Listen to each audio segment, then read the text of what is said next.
Hello everyone, welcome to let's crack competition YouTube channel. दोस्तों, आप सभी का हमारे YouTube channel let's crack competition में स्वागत है। दोस्तों, subscribe my channel let's crack competition. और ये हमारा भारत की ज्योग्राफी, साइज एंड लोकेशन की, मतलब जो हमारे समुद्र हैं, जो हमारे पठार हैं, द्वीप हैं, उनकी क्या लोकेशन है, क्या अक्षांशीय विस्तार है, क्या देशांतर विस्तार है, इन सारों, ये पार्ट 7 है। ऑलरेडी मैं 6 पार्ट तक अपलोड कर चुका हूँ। तो चलिए, जैसे इसमें ये प्रश्न है कि हमारे देश की सीमाएं किन किन देशों से लगती है, हमारे राज्य की सीमाएं किन किन देशों से, कर्क रेखा, मकर रेखा, लैटिट्यूड लॉन्गिट्यूड के बारे में है। तो पहला प्रश्न है कि भारत के किस प्रदेश की सीमाएं 3 देशों, क्रमशः नेपाल, भूटान एवं चीन से लगती है ना। तीनों देशों से, नेपाल, भूटान और चीन से मिलती है। तो ये सिक्किम है। सिक्किम जो है ना, सिक्किम की सीमाएं चीन से भी मिलती है, नेपाल से भी और भूटान से भी। दूसरा प्रश्न है कि कौन सा महत्वपूर्ण अक्षांश भारत को लगभग 2 बराबर भागों में विभाजित करता है। तो दोस्तों, इस प्रश्न का आंसर है 23.5 डिग्री, है ना। ये क्या करता है कि भारत को 2 बराबर भागों में विभाजित करता है। अब हम चलेंगे नेक्स्ट प्रश्न की तरफ। भारत का सुदूर पश्चिम का बिंदु है, यानी ये पश्चिम, वेस्टर्न मतलब पश्चिम का लास्ट पॉइंट है, ठीक है।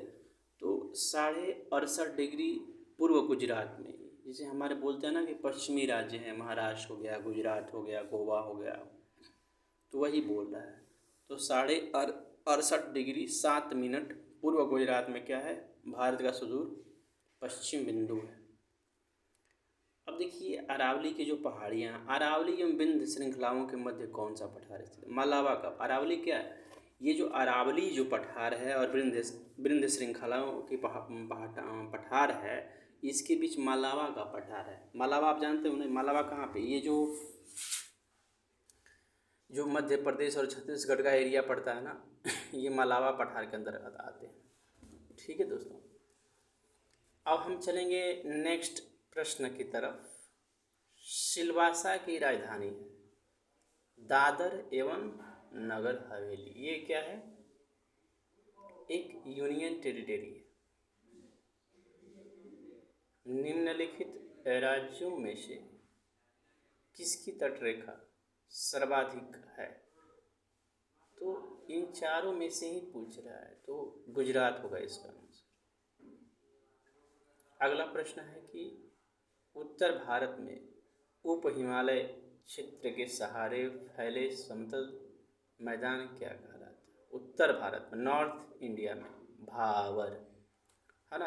भावर बोला जाता है इसको, भावर। दून, तराई, खादर, भावर, है ना। तो ये उसको भावर बोला जाता है। जो उत्तर भारत में उप हिमालय क्षेत्र के सहारे फैले समतल मैदान है, उसको भावर और खादर 2 चीज़ें होती हैं। कोरी निवेशिका, कोरी क्रीक जिस पर स्थित है, वह है कच्छ की लिटिल रन। कच्छ का जो लिटिल रन है, उस पर कोरी निवेशिका स्थित है। कर्क रेखा निम्नलिखित में से किन राज्यों में से गुजरती है? तो 1 2 4, गुजरात, झारखंड और मिजोरम, असम में नहीं। भारत का लगभग 30% क्षेत्र 3 राज्यों में समाहित है। ये 3 राज्य हैं, राजस्थान, मध्य प्रदेश और महाराष्ट्र। भारत का 30% क्षेत्र को ऑक्युपाइड करते हैं लोग, 3 राज्य। पश्चिमी घाट है पठारों के ढलान, है ना। पश्चिमी घाट जो है वो पठारों के ढलान है, जैसे मध्य प्रदेश, गुजरात, है ना। मतलब पर्वत के जो, जैसे पर्वत हो गया, पर्वत का जो स्लोप है ना, वो मैदान है, और उसी पे सारे चीज़ें बनी हुई हैं, लोग रह रहे हैं, खेती बाड़ी सब कुछ हो रहा है। आंध्र प्रदेश का गठन कब किया गया? 1953 में। शिव समुद्रम किस नदी द्वारा बनाया गया द्वीप है? किस नदी द्वारा? तो ये कावेरी नदी जो है ना, शिव समुद्रम, किस नदी द्वारा बनाया गया द्वीप है या आइसलैंड तमिलनाडु में है? तो कावेरी नदी द्वारा। भारतीय मानक समय का यामोत्तर नहीं गुजरती है महाराष्ट्र से। जो भारतीय मानक समय का जो यामोत्तर है आंध्र प्रदेश, छत्तीसगढ़, महाराष्ट्र, उत्तर प्रदेश से गुजरती है, लेकिन चारों ऑप्शन में से महाराष्ट्र में से नहीं गुजरती है। वहीं कर्क रेखा मकर रेखा की बात कर रहा है। निम्नलिखित में से कौन सा केंद्र शासित प्रदेश नहीं है? तो वो भी ऐसी बात है, गोवा। मणिपुर का अधिकांश धरातल है पर्वतीय।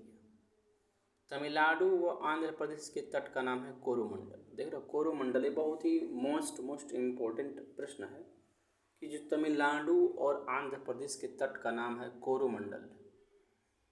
भारत प्रमुखतः एक उष्णकटिबंधीय देश कहलाता है निम्नलिखित के कारण से। अक्षांशीय विस्तार के कारण, उष्ण मतलब गर्मी वाला, उष्णकटिबंधीय, अक्षांशीय विस्तार के कारण। भारत वर्ष आकार में विश्व का 7वां बड़ा देश। भारत के लिए समुद्री की खोज श्रेय किसको जाता है? ये पुर्तगालियों को, जो पुर्तगीज थे ना, वास्को डी गामा आया था, उसने ही तो भारत का खोज किया समुद्री मार्ग से, तो इसीलिए बोलता है। सो दोस्तों, थैंक यू मेरे दोस्तों। Subscribe my channel, like, comment, share. Thank you once again.